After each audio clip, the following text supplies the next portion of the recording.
오늘 마태복음 11장 1절부터 6절의 말씀으로 정직하게 질문하는 그리스도인의 삶이라는 주제를 가지고 말씀을 드리려고 합니다.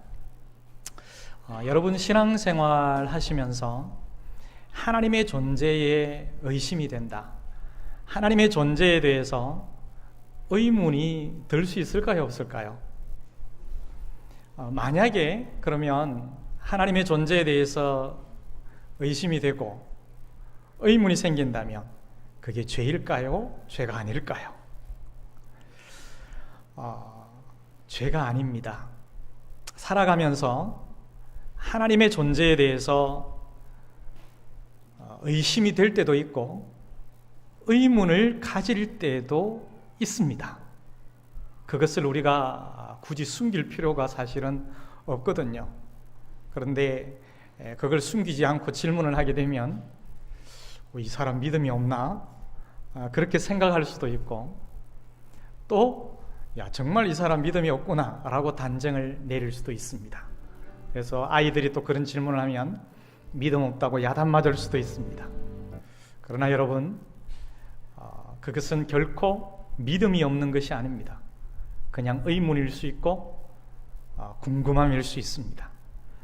그런데 문제는 뭐냐면 하나님의 존재에 대한 그 의문과 의심이 인간의 탐욕이 가미되어서 자기 스스로 하나님과 같은 왕이 되고 싶은 교만이 그 마음에 자리 잡는다면 그것은 죄입니다. 오늘 본문의 세례 요한이 예수님에 대해서 갖는 의문이 있습니다. 실제로 그 의문을 가졌습니다.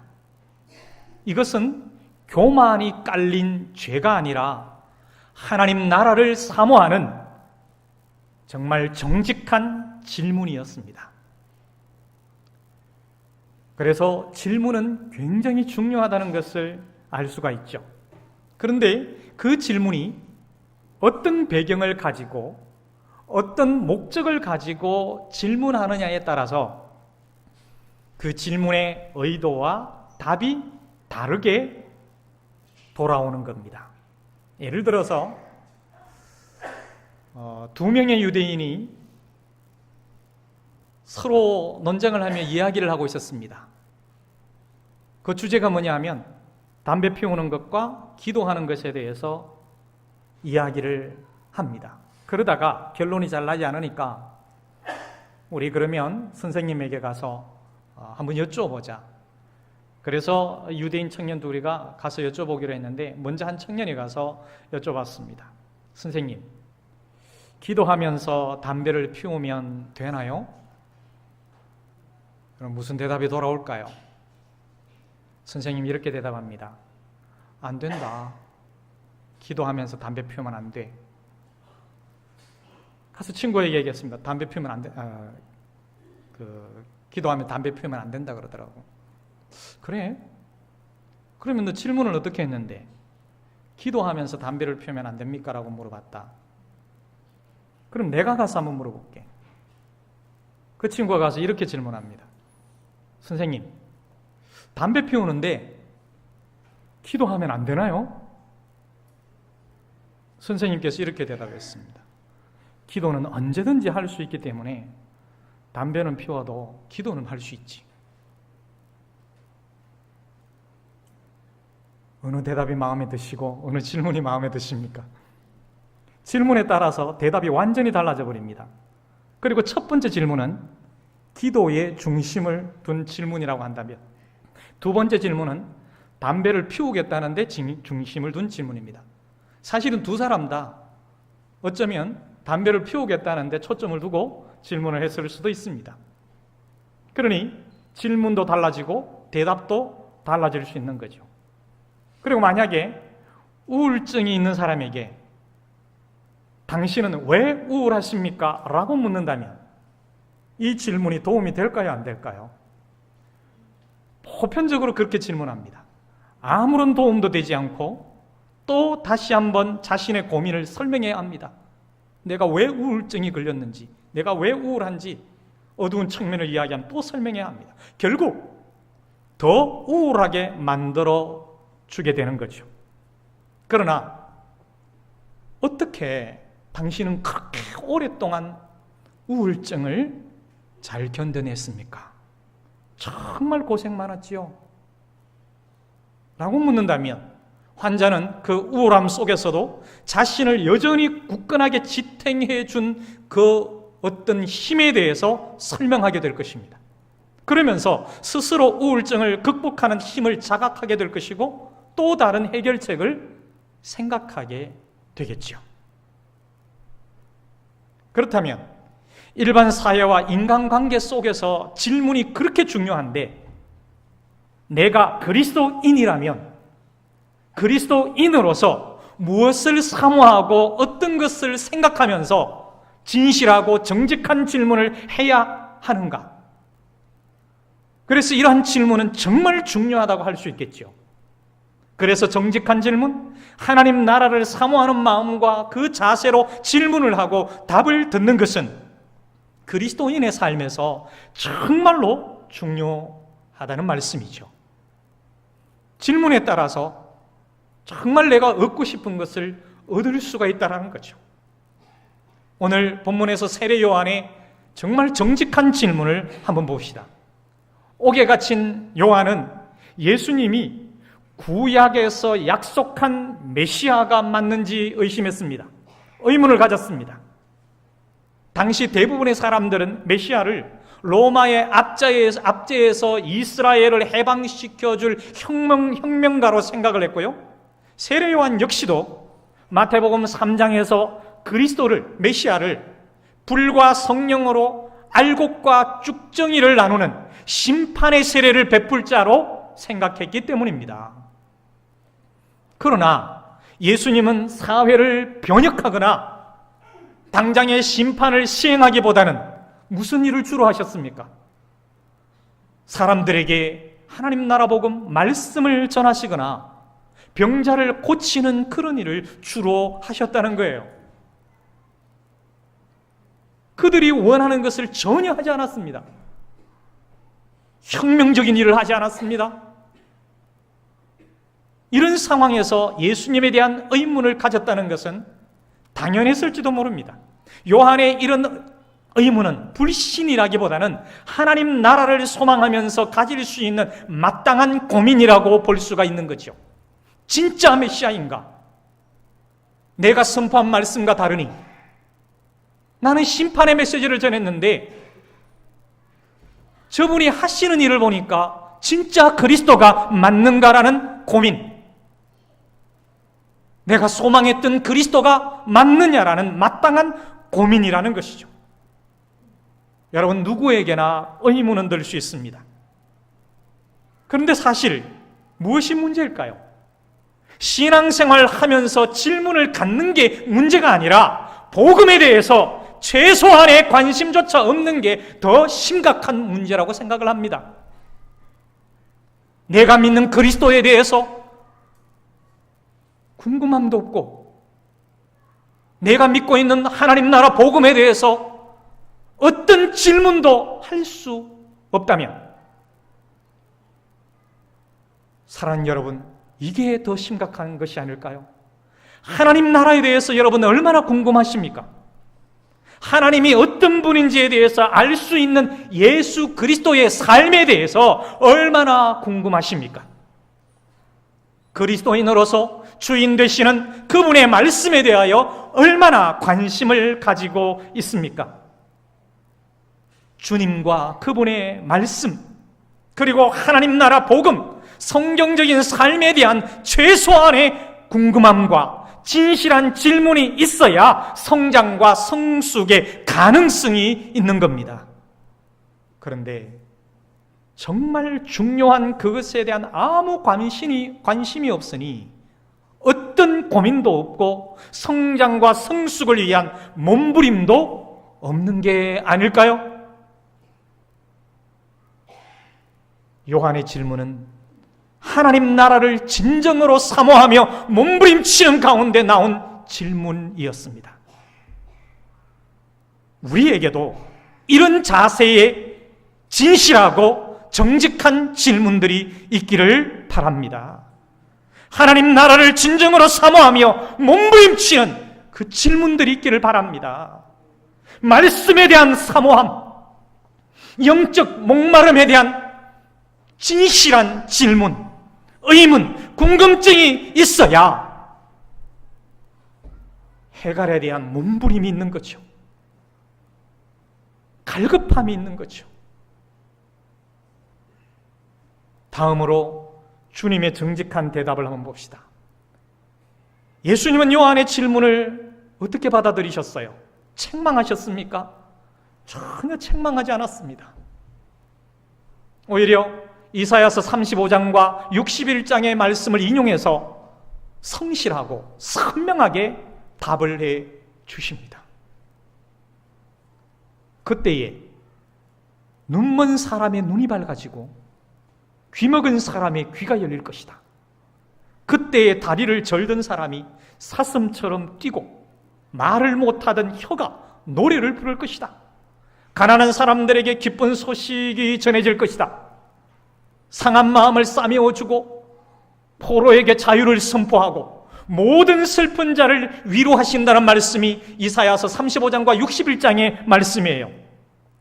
이 이사야서의 말씀은 포로로 잡혀간 백성들이 다시 예루살렘으로 귀환하는 것을 상징적으로 표현한 구절인데요, 궁극적으로는 무엇을 말씀하는 거냐 하면 조국말론적으로 회복될 은혜의 날을 그린 말씀입니다. 예수님은 자신이 참된 안식을 잃어버린 백성들에게 참 자유와 해방을 선물하실 메시아라는 사실을 선명하게 확증하십니다. 내가 하는 일을 봐라. 내가 한 일을 보아라.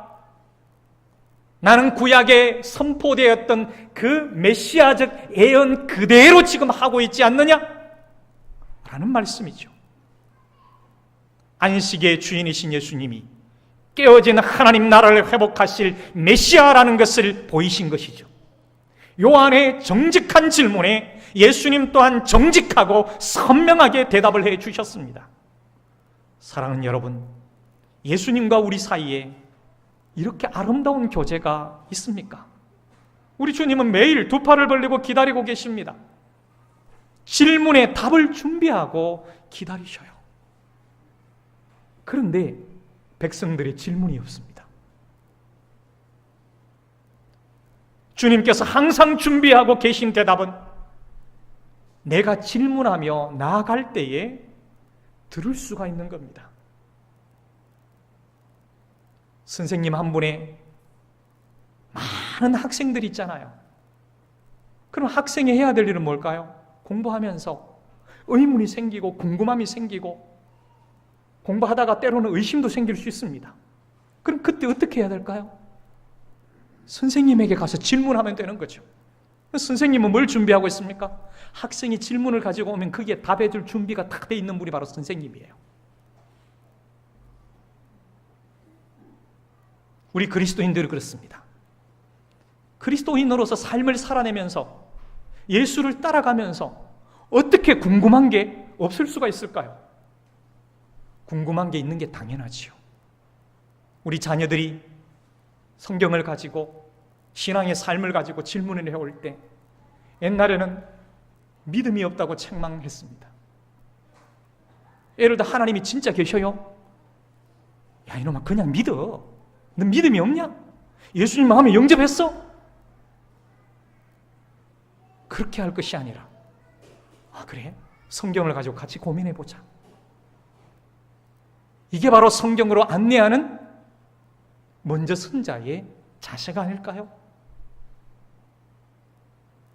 질문에 대한 생각을 바꿔야 되고 질문이 얼마나 중요한지를 우리가 깨달아야 합니다. 그리고 내가 먼저 항상 대답을 준비하고 계신 주님께 그 질문을 들고 나가야 되는 거죠. 그때 반드시 선명한 대답을 들을 수가 있다는 것이죠. 우리 예수님은 세례 요한의 질문에 대답하시면서 또 중요하게 말씀하시는 것이 있습니다. 누구든지 자신으로 말미암아 실족하지 않는 자가 복이 있다라고 하십니다. 예수님으로 인해 실족한다는 것은 예수님에 대한 불신을 가지고 그 권위에 도전하다가 심판을 받는 것을 의미합니다. 그런 심판을 받지 않는 자가 복이 있다는 것이죠. 자신이 기대하는 그것만 고집하는 사람은 오히려 예수님 때문에 넘어질 것입니다. 사랑하는 여러분, 예수님이 인류에게 희망이시잖아요. 하지만 불에 타 없어질 세상을 향한 욕망과 자기 자신만을 향한 희망과 욕망을 고수하는 사람에게는 오히려 예수님이 걸림돌이 되고 장애물이 될 것입니다.